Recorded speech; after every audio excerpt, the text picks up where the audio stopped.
Hello guys, welcome back to my new video. So ಯಾರು ನಮ್ಮ video first time ನೋಡ್ತಾ ಇದ್ದೀರಾ, ಪ್ಲೀಸ್ ಎಲ್ಲರೂ ಸಬ್ಸ್ಕ್ರೈಬ್ ಆಗಿ ಮತ್ತು ನಿಮ್ಮ ಫ್ರೆಂಡ್ಸ್ಗೂ ಶೇರ್ ಮಾಡಿದ್ರೆ ಅವರಿಗೂ ತುಂಬ ಹೆಲ್ಪ್ ಆಗುತ್ತೆ. ಸೊ ಇವಾಗ ವಿಷಯಕ್ಕೆ ಬರೋಣ. ಸೊ ಫಸ್ಟ್ ಏನಪ್ಪ ಅಂದರೆ, ನಾನು ಲಾಸ್ಟ್ ವಿಡಿಯೋದಲ್ಲಿ ಹೇಳಿದ್ದೆ ಆಪ್ಷನ್ ಬಗ್ಗೆ ವಿಡಿಯೋ ಮಾಡ್ತೀನಿ ಅಂತ. ಸೊ ಅದೇ ರೀತಿ ವಿಡಿಯೋದಲ್ಲಿ ಆಪ್ಷನ್ ಬಗ್ಗೆ ವಿಡಿಯೋ ಮಾಡ್ತಾಯಿದ್ದೀನಿ. ಸೊ ಏನಪ್ಪ ಅಂದರೆ, ಆಪ್ಷನ್ ಯಾವ ರೀತಿ ಇರುತ್ತೆ, ಮತ್ತು ಟೈಮ್ ಟೇಬಲ್ ಹೆಂಗಿರುತ್ತೆ, ಮತ್ತು ರಿಸಲ್ಟ್ಸ್ ಯಾವಾಗ ಬರುತ್ತೆ, ಮತ್ತು ಎಷ್ಟು ದಿನ ಟೈಮಿಂಗ್ ಇರುತ್ತೆ ಅದೆಲ್ಲ ಹೇಳ್ಕೊಡ್ತೀನಿ, ಎಕ್ಸ್ಪ್ಲೇನ್ ಮಾಡ್ತೀನಿ. ಸೊ ನಾನು ಲಾಸ್ಟ್ ಇಯರ್ದು ಟೈಮ್ ಟೇಬಲ್ ತಕ್ಕೋತೀನಿ. ಆ ಟೈಮ್ ಟೇಬಲ್ ಪ್ರಕಾರ ನಿಮಗೆ ಎಕ್ಸ್ಪ್ಲೇನ್ ಮಾಡ್ತೀನಿ, ಎಷ್ಟು ದಿನ ಟೈಮ್ ಇರುತ್ತೆ, ಎಷ್ಟು ದಿನ ಇರಲ್ಲ ಅಂತ.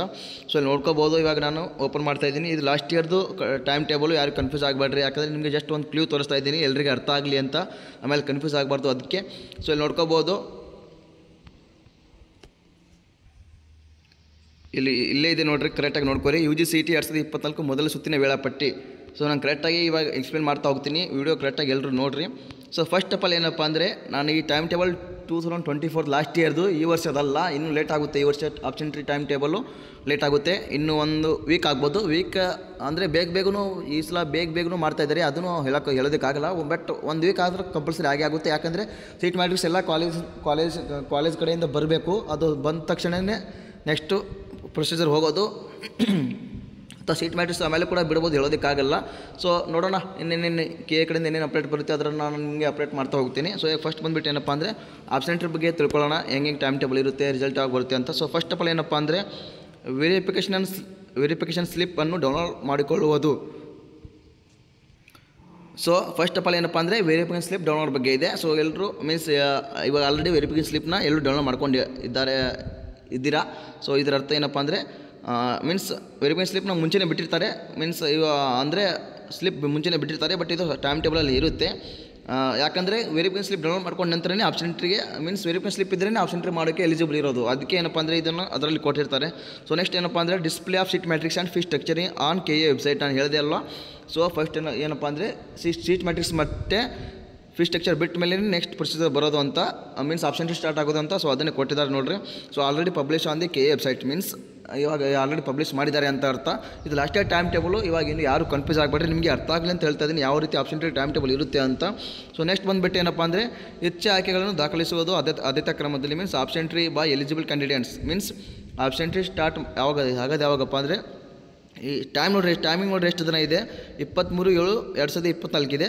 ಕ್ಲೋಸ್ ಆಗೋದು ಯಾವುದಪ್ಪ ಅಂದರೆ 4/8/2024. ನೋಡ್ಕೊಂಡು ಎಷ್ಟು ದಿನ ಟೈಮ್ ಇದೆ, ಒಂದು ಮೇ ಬಿ ಒಂದು 10 ಡೇಸ್ ಆದರೂ ಟೈಮ್ ಇದೆ. ಸೊ ಈ 10 ಡೇಸಲ್ಲಿ ನೀವು ಯಾವತ್ತು ಆಪ್ಷನ್ ಮಾಡ್ಕೋಬೋದು. ನಾನು ಮುಂಚೆನೇ ಹೇಳಿದೆ, ನೀವು ಕಾಲೇಜ್ನ ಕರೆಕ್ಟಾಗಿ ರೆಡಿ ಮಾಡಿ ಇಟ್ಕೊಳ್ಳಿ. ನಿಮಗೆ ಯಾವ ಕೋರ್ಸ್ ಬೇಕೋ ಆ ಕೋರ್ಸ್ಗೆ ಮಾತ್ರ ಆಪ್ಷನ್ ಮಾಡಿರಿ. ಸುಮ್ಮನೆ ಸಿಕ್ಕಿದ ಕೋರ್ಸ್ನ ಆಪ್ಷನ್ ಮಾಡಿ ನಿಮಗೆ ಸಿಗೋ ಕಾಲೇಜ್ ಕೂಡ ಕಳ್ಕೊಬೇಡ್ರಿ ಅಂತ ಹೇಳಿದೆ. ಸೊ ಅದಕ್ಕೇನಪ್ಪ ಅಂದರೆ, ಇನ್ನೂ ಟೈಮಿಂಗ್ ತುಂಬ ಇದೆ. ಸೊ ಆಪ್ಷನ್ಟ್ರಿಗೆ ಇನ್ನೂ ಒಂದು ವೀಕ್ ಲೇಟ್ ಆಗ್ಬೋದು. ಸೊ ಅದಕ್ಕೇನಪ್ಪ ಅಂದರೆ, ಇನ್ನು ಕಾಲೇಜ್ ಲಿಸ್ಟ್ ಎಲ್ಲರೂ ರೆಡಿ ಮಾಡ್ಕೊಳ್ಳಿ, ಕರೆಕ್ಟಾಗಿ ಇಟ್ಕೊಳ್ಳಿ. 10 ಡೇಸ್ ಟೈಮಿಂಗ್ ಇರುತ್ತೆ, 10 ಅಥವಾ ಒಂದು ವೀಕ್ ಅಂದ್ಕೊಳ್ಳಿ. ಒಂದು ವೀಕ್ ಟೈಮಿಂಗ್ ಇರುತ್ತೆ. ಆ ಒಂದು ವೀಕಲ್ಲಿ ನೀವು ಎಷ್ಟು ಹೆಂಗೆ ಆಪ್ಷನ್ಟ್ರಿ ಮಾಡಿರಬಾರ್ದು, ಎಷ್ಟು ಒಳ್ಳೇದಾಗಿ ಮಾಡಿರ್ಬಾರ್ದು ಅಂದರೆ, ನಿಮಗೆ ರಿಸಲ್ಟ್ ಆದಮೇಲೆ ಅನ್ಕೋಬೇಕು, ನಾನು ಎಷ್ಟು ಒಳ್ಳೇದು ಆಪ್ಷನ್ಟ್ರಿ ಮಾಡಿದ್ದೀನಿ ಅಂತ. ಸೊ ಆ ರೀತಿ ಆಪ್ಷನ್ಟ್ರಿ ಮಾಡ್ಕೋಬೇಕು. ಸೊ ನೆಕ್ಸ್ಟ್ ಏನಪ್ಪ ಅಂದರೆ, ಥರ್ಡ್ ಒನ್ನು ಮೊದಲನೇ ಮೀನ್ಸ್ ಇಲ್ಲಿ ನೋಡ್ಕೊರಿ, publication of first mock allotment results.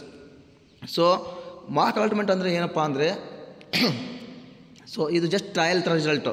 Means ಇದೇ ಫೈನಲ್. ಇವಾಗ ನೀವು ಆಪ್ಷನ್ ಮಾಡಿರ್ತೀರ. ಆಪ್ಷನ್ ಮಾಡಿದ ಮೇಲೆ ಏನಪ್ಪ ಅಂದರೆ, ನಿಮಗೆ 4/8 ಲಾಸ್ಟ್ ಡೇಟು. ಬಟ್ 3 ದಿನ ಆದ ನಂತರ ಏನಪ್ಪ ಅಂದರೆ, ನಿಮಗೆ ಮಾಕ್ ಅಲಾಟ್ಮೆಂಟ್ ರಿಸಲ್ಟ್ ಬಿಡ್ತಾರೆ. ಸೊ ಇದು ಮಾಕ್ ಅಲಾಟ್ಮೆಂಟ್ ಅಂದರೆ ಏನಪ್ಪ ಅಂದರೆ, ಜಸ್ಟ್ ಟ್ರಯಲ್ ರಿಸಲ್ಟು. ಇದೇ ಫೈನಲ್ ರಿಸಲ್ಟ್ ಅಲ್ಲ, ಜಸ್ಟ್ ಟ್ರಯಲ್ ಹೆಂಗಾದ್ರಪ್ಪ ಅಂದರೆ, ಇವಾಗ ನೀವು ಕ್ರಿಕೆಟ್ ಆಡೋಕ್ಕಿಂತ ಮುಂಚೆ ಟ್ರಯಲ್ ಹಾಕ್ತಿರಲ್ಲ. ಸೊ ಅದೇ ಥರ ಇದು ಟ್ರಯಲು. ಇದು ಫೈನಲ್ ರಿಸಲ್ಟ್ ಬರಲ್ಲ. ಜಸ್ಟ್ ಇದು ಆಪ್ಷನ್ ಮಾಡಿದ ಮೇಲೆ 3 ದಿನಕ್ಕೆ ಏನಪ್ಪ ಅಂದರೆ, ಇದು ಮಾಕ್ ಅಲಾಟ್ಮೆಂಟ್ ಅನ್ನೋದು ರಿಸಲ್ಟ್ ಅನೌನ್ಸ್ ಮಾಡ್ತಾರೆ. ಬಟ್ ಅದೇ ಆ ಕಾಲೇಜ್ ಸಿಕ್ಕಿರೋ ಕಾಲೇಜೇ ನಿಮಗೆ ಫೈನಲ್ ರಿಸಲ್ಟಲ್ಲಿ ಸಿಗುತ್ತೆ ಅಂತ ಹೇಳಲ್ಲ. ಅದು ಸಿಗ್ಬೋದು, ಸಿಗದೆ ಕೂಡ ಇರ್ಬೋದು. ಸೊ ನೆಕ್ಸ್ಟ್ ಏನಪ್ಪ ಅಂದರೆ, ಅದು ಮಾಕ್ ಅಲಾಟ್ಮೆಂಟ್ ಬಿಡ್ತಾರೆ. ಅದು ಫೈನಲ್ ರಿಸಲ್ಟ್ ಅಲ್ಲ, ಮೈಂಡಲ್ಲಿ ಇಟ್ಕೊಂಡ್ಬಿಟ್ರೆ ಅದು ಜಸ್ಟ್ ಟ್ರಯಲ್ ರಿಸಲ್ಟ್ ಅಂತ. ಸೊ ನೆಕ್ಸ್ಟ್ ಏನಪ್ಪ ಅಂದರೆ, ಫೋರ್ತ್ ಆಪ್ಷನ್ ಏನಪ್ಪ ಅಂದರೆ, ಇವಾಗ ನೀವು ಮಾಕ್ ಅಲಾಟ್ಮೆಂಟ್ ರಿಸಲ್ಟ್ ಬಿಡ್ತಾರೆ, ನಿಮಗೆ ಯಾವುದಾದ್ರೂ ಕಾಲೇಜ್ ಸಿಕ್ಕಿರುತ್ತೆ, ಆ ಕಾಲೇಜ್ ನಿಮಗೆ ಬೇಡ. ಸೊ ಅಂತ ಮೈಂಡಲ್ಲಿ ಇನ್ಕೊಳ್ಳಿ. ನೆಕ್ಸ್ಟ್ ಏನಪ್ಪ ಅಂದರೆ, ನಿಮಗೆ ಮತ್ತೆ ಇನ್ನೊಂದಿನ ಚಾನ್ಸ್ ಕೊಡ್ತಾರೆ. ಏನಪ್ಪ ಅಂದರೆ, ಅದರಲ್ಲಿ ನೀವು ಆಪ್ಷನ್ ಮಾಡಿರ್ತೀರ. ಅದರಲ್ಲಿ ಏನಪ್ಪ ಅಂದರೆ, ನಿಮಗೆ ಎಡಿಟಿಂಗ್ ಆಪ್ಷನ್ ಕೊಡ್ತಾರೆ. ಮತ್ತು ನೀವು ಕಾಲೇಜ್ನ ಮೇಲೆ ಕೆಳಗೆ ಮಾಡ್ಕೋಬೋದು, ಅಥವಾ ನಿಮಗೆ ಯಾವ ಕಾಲೇಜ್ ಬೇಕೋ ಆ ಕಾಲೇಜ್ನ ನೀವು ಸೇರಿಸ್ಕೋಬೋದು. ಅಥವಾ ನಿಮಗೆ ಸಿಕ್ಕಿರೋ ಕಾಲೇಜ್ನ ಇವಾಗ ನೀವು ಟ್ರಯಲ್ ರಿಸಲ್ಟಲ್ಲಿ ಒಂದು ಕಾಲೇಜ್ ಸಿಕ್ಕಿರುತ್ತೆ, ಆ ಕಾಲೇಜ್ ನಿಮಗೆ ಬೇಡ ಬಂದರೆ ಆ ಕಾಲೇಜ್ ನೀವು ಡಿಲೀಟ್ ಕೂಡ ಮಾಡ್ಕೋಬೋದು. ಸೊ ಇಷ್ಟು ಏನಪ್ಪ ಅಂದರೆ, ಫೋರ್ತ್ ಆಪ್ಷನ್ ಏನಪ್ಪ ಅಂದರೆ, ಮತ್ತೆ ಇನ್ನೊಂದ್ಸಲ ಏನು ಬಿಡ್ತಾರೆ ಅಂದರೆ, ನಿಮಗೆ ಆಪ್ಷನ್ ಏನಂದರೆ ಎಡಿಟ್ ಮಾಡೋಕ್ಕೆ ಬಿಡ್ತಾರೆ. ನೀವು ಹಿಂದೆ ಮುಂದೆ ಮಾಡ್ಕೋಬೋದು, ಅಥವಾ ಅದನ್ನು ಬದಲಾಯಿಸ್ಬೋದು, ಅಥವಾ ಅದನ್ನು ಅಥವಾ ಡಿಲೀಟ್ ಮಾಡ್ಬೋದು. ಇಷ್ಟೆಲ್ಲ ಬಿಡ್ತಾರೆ. ಸೊ ನೆಕ್ಸ್ಟ್ ಏನಪ್ಪ ಅಂದರೆ, publication of second mock allotment results means ಮತ್ತೆ ಇನ್ನೊಂದು ಸಲ ಏನಪ್ಪ ಅಂದರೆ ಅದು ನೀವು ಎಡಿಟ್ ಮಾಡಿದ ನಂತರ ಮತ್ತೆ ಇನ್ನೊಂದು ಏನಪ್ಪ ಅಂದರೆ ನಿಮಗೆ ಮಾರ್ಕ್ ಅಲಾಟ್ಮೆಂಟ್ ಬಿಡ್ತಾರೆ, ಸೆಕೆಂಡ್ ಮಾರ್ಕ್ ಅಲಾಟ್ಮೆಂಟು. ಇದು ಕೂಡ ಜಸ್ಟ್ ಟ್ರಯಲ್ ರಿಸಲ್ಟು. ಸೊ ಇದರಲ್ಲಿ ಕೂಡ ಫೈನಲ್ ರಿಸಲ್ಟ್ ಬರಲ್ಲ. ಸೊ ಅದಾದ ನಂತರ ಮತ್ತೆ ಇನ್ನೊಂದು ಸಲ ಏನಪ್ಪ ಅಂದರೆ ನಿಮಗೆ ಇನ್ನೊಂದು ಚಾನ್ಸ್ ಕೊಡ್ತಾರೆ ಆಪ್ಷನ್ ಎಡಿಟ್ ಮಾಡೋಕ್ಕೆ. ಮತ್ತೆ ನಿಮಗೆ ಆ ಕಾಲೇಜ್ ಸಿಕ್ಕಿರೋ ಕಾಲೇಜ್ ಬೇಡ ಅಂದರೆ ಮತ್ತೆ ನೀವು ಬೇರೆ ಕಾಲೇಜ್ ಸೇರಿಸ್ಕೋಬೋದು, ಮತ್ತೆ ಇನ್ನೊಂದು ಚಾನ್ಸ್ ಕೊಡ್ತಾರೆ. ಅದು ಚಾನ್ಸ್ ಕೊಟ್ಟ ನಂತರ ಏನಪ್ಪ ಅಂದರೆ ಲಾಸ್ಟಿಗೆ ಅದು ಚಾನ್ಸ್ ಕೊಡೋಕ್ಕೆ ಅಂದರೆ ಇವಾಗ 4 ದಿನ ಟೈಮ್ ಇರುತ್ತೆ ಅದಕ್ಕೆ. ಸೊ ಅದು ಆಪ್ಷನ್ ಎಡಿಟ್ ಮಾಡೋಕ್ಕೆ. ಸೊ 4 ದಿನ ಆದ ನಂತರ ಏನಪ್ಪ ಅಂದರೆ 14ರಿಂದ 18ವರೆಗೆ 4 ದಿನ ಟೈಮ್ ಇದೆ. ಸೊ ಈ 3 ದಿನ ಆದ ನಂತರ ಏನಪ್ಪ ಅಂದರೆ ನಿಮಗೆ ಮೊದಲನೇ ಸುತ್ತಿನ ನೈಜ ಸೀಟು ಹಂಚಿಕೆ ಫಲಿತಾಂಶ ಪ್ರಕಟಣೆ means final publication of first round allotment results means ಇದೇ ಫೈನಲ್ ರಿಸಲ್ಟು. ಸೊ ನಿಮಗೆ ಲಾಸ್ಟ್ 2 ಸಲ ನಿಮಗೆ ಏನಪ್ಪ ಅಂದರೆ ಮಾರ್ಕ್ ಅಲಾಟ್ಮೆಂಟ್ ಬಿಡ್ತಾರೆ, ರಿಸಲ್ಟ್ ಬಿಡ್ತಾರೆ. ಅಥವಾ ಈ ಸಲ ಹೆಂಗೆ ಬಿಡ್ತಾರೆ ಗೊತ್ತಿಲ್ಲ, ಬಟ್ ಇದು ಲಾಸ್ಟ್ ಇಯರ್ ತಾಳ್ಟಿಗಳ ಪ್ರಕಾರ ಹೇಳ್ತಾ ಇದ್ದೀನಿ. ಈ ಸಲ ಹೆಂಗೆ ಡಿಫ್ರೆಂಟಾಗಿ ಮಾಡ್ಬೋದು ಅಥವಾ ಇದೇ ರೀತಿ ಮಾಡ್ಬೋದು ಅಂತ ನಾನು ಹೇಳಲ್ಲ. ಸೊ ಜಸ್ಟ್ ನಿಮಗೆ ಅರ್ಥ ಆಗಲಿ ಅನ್ನೋ ಕಾರಣಕ್ಕೆ ನಾನು ಈ ಆಪ್ಷನಲ್ ಟೈಮ್ ಟೇಬಲ್ ಎಕ್ಸ್ಪ್ಲೇನ್ ಮಾಡ್ತಾ ಇದ್ದೀನಿ, ಏನೇನಿರುತ್ತೆ ಏನೇನಿರಲ್ಲ ಅಂತ. ಸೊ ಇಷ್ಟು ಪ್ರೊಸೆಸರ್ ಇರುತ್ತೆ. ನಿಮಗೆ ಮಾರ್ಕ್ ಅಲಾಟ್ಮೆಂಟ್ ಅಂದರೆ ಒಂದು ಮೈಂಡಲ್ಲಿ ಇಟ್ಕೊಳ್ಳಿ, ಅದು ಫೈನಲ್ ರಿಸಲ್ಟ್ ಅಲ್ಲ. ನಿಮಗೆ ಜಸ್ಟ್ ಟ್ರಯಲ್ ಥರ ಬಿಡ್ತಾರೆ. ಅದು ಬಿಟ್ಟ ತಕ್ಷಣ ಅದು ಬಿಟ್ಟ ಮೇಲೆ ನಿಮಗೆ ಮತ್ತೆ ಇನ್ನೊಂದ್ಸಲ ಆಪ್ಷನ್ ಮಾಡೋಕ್ಕೆ ಚಾನ್ಸ್ ಕೊಡ್ತಾರೆ. ಕೊಟ್ಟ ತಕ್ಷಣ ಏನಪ್ಪ ಅಂದರೆ ನೀವು ಆವಾಗ ಎಡಿಟ್ ಮಾಡ್ಕೋಬೋದು ಅಥವಾ ನಿಮಗೆ ಆ ಕಾಲೇಜ್ ಸಿಕ್ಕಿರೋ ಕಾಲೇಜ್ ನೀವು ಡಿಲೀಟ್ ಮಾಡ್ಕೋಬೋದು. ಸೊ ಮಾಡಿ ಇನ್ನೊಂದ್ಸಲ ನಿಮಗೆ ಚಾನ್ಸ್ ಇರುತ್ತೆಲ್ಲ, ಅದರಲ್ಲಿ ಏನಪ್ಪ ಅಂದರೆ ನೀವು ಕರೆಕ್ಟಾಗಿ ಆಪ್ಷನ್ ಮಾಡ್ಕೋಬೋದು. ಮಾಡಿದ ತಕ್ಷಣ ನಿಮಗೆ ಏನಪ್ಪ ಅಂದರೆ ಮತ್ತೆ ನಿಮಗೆ ಒಂದು ರಿಸಲ್ಟ್ ಅನೌನ್ಸ್ ಮಾಡ್ತಾರೆ. ಇನ್ನೊಂದು ಸಲ ಒಟ್ಟಾರೆ ನಿಮಗೆ ಇದು ಲಾಸ್ಟ್ ಇಯರ್ ಟೈಮ್ ಟೇಬಲ್ ಪ್ರಕಾರ ನೋಡಿದರೆ ನಿಮಗೆ ಅಂದರೆ 2 ಸಲ ಮಾರ್ಕ್ ಅಲಾಟ್ಮೆಂಟ್ ಕೊಟ್ಟಿದ್ದಾರೆ. ಸೊ ಈ ವರ್ಷ ಏನು ಮಾಡ್ತಾರೆ ಗೊತ್ತಿಲ್ಲ. ಒಟ್ಟಾರೆ ಮಾರ್ಕ್ ಅಲಾಟ್ಮೆಂಟ್ ಅಂದರೆ ಏನಪ್ಪ ಅಂದರೆ ನಿಮ್ಮ ಮೈಂಡಲ್ಲಿ ಇಟ್ಕೊಂಡ್ಬಿಟ್ಟು ಜಸ್ಟ್ ಟ್ರಯಲ್ ರಿಸಲ್ಟು, ಅದು ಫೈನಲ್ ರಿಸಲ್ಟ್ ಅಲ್ಲ. ಫೈನಲ್ ರಿಸಲ್ಟ್ ಏನಪ್ಪ ಅಂದರೆ ಒಂದು ಮಾರ್ಕ್ ಅಲಾಟ್ಮೆಂಟ್ ಬಿಟ್ಟಾದ ಮೇಲೆ ಇನ್ನೊಂದು ಸಲ ಆಪ್ಷನ್ ಮಾಡಿ ಮತ್ತೆ ಲಾಸ್ಟಿಗೆ ಬರುತ್ತೆಲ್ಲ ಅದೇ ಫೈನಲ್ ರಿಸಲ್ಟ್ ಅಂತ ಹೇಳ್ತೀನಿ. ಸೊ ಇಷ್ಟು ಆಪ್ಷನ್ ಬಗ್ಗೆ ಅಪ್ಡೇಟ್ಸು. ಯಾರಿಗೆ ಅರ್ಥ ಆಗಿಲ್ಲ, ನಿಮಗೆ ಏನು ಡೌಟ್ಸ್ ಇದ್ದರೂ ಕಾಮೆಂಟ್ಸಲ್ಲಿ ಹಾಕಿರಿ. ನಾನು ನಿಮ್ಮ ಡೌಟ್ಸ್ ಏನಿದ್ರು ನಾನು ಕ್ಲಿಯರ್ ಮಾಡ್ತೀನಿ ಕಾಮೆಂಟ್ಸಲ್ಲಿ ಎಲ್ಲ. ನಾನು ಒಂದು ವೀಡಿಯೋ ಸಪ್ರೇಟ್ ವೀಡಿಯೋ ಮಾಡ್ತೀನಿ. ನಿಮಗೆ ಏನೇ ಡೌಟ್ಸ್ ಇದ್ದರೂ ಕಾಮೆಂಟ್ಸ್ ಬಾಕ್ಸಲ್ಲಿ ಹಾಕಿರಿ. ಮತ್ತು ಎಲ್ಲರೂ ಸಬ್ಸ್ಕ್ರೈಬ್ ಮಾಡ್ಕೊಂಡಿರಿ, ನಿಮ್ಮ ಫ್ರೆಂಡ್ಸ್ಗೂ ಶೇರ್ ಮಾಡ್ತಾಯಿರಿ. ಯಾಕಂದರೆ ಅವ್ರು ತುಂಬ ಸ್ಟೂಡೆಂಟ್ಸ್ಗೆ ಹೆಲ್ಪ್ ಕೂಡ ಆಗಬೇಕು. ಸೊ ಈ ವಿಡಿಯೋ ಆದಷ್ಟು ಎಲ್ರಿಗೂ ಶೇರ್ ಮಾಡಿರಿ, ಎಲ್ರಿಗೂ ಹೆಲ್ಪ್ ಆಗುತ್ತೆ. ಸೊ ಇಷ್ಟು ಆಪ್ಷನ್ ಬಗ್ಗೆ ಅಪ್ಡೇಟ್ಸು ಲಾಸ್ಟ್ ಇಯರ್ದು ಟೈಮ್ ಟೇಬಲ್ ನಾನು ಎಕ್ಸ್ಪ್ಲೇನ್ ಮಾಡಿದ್ದೀನಿ.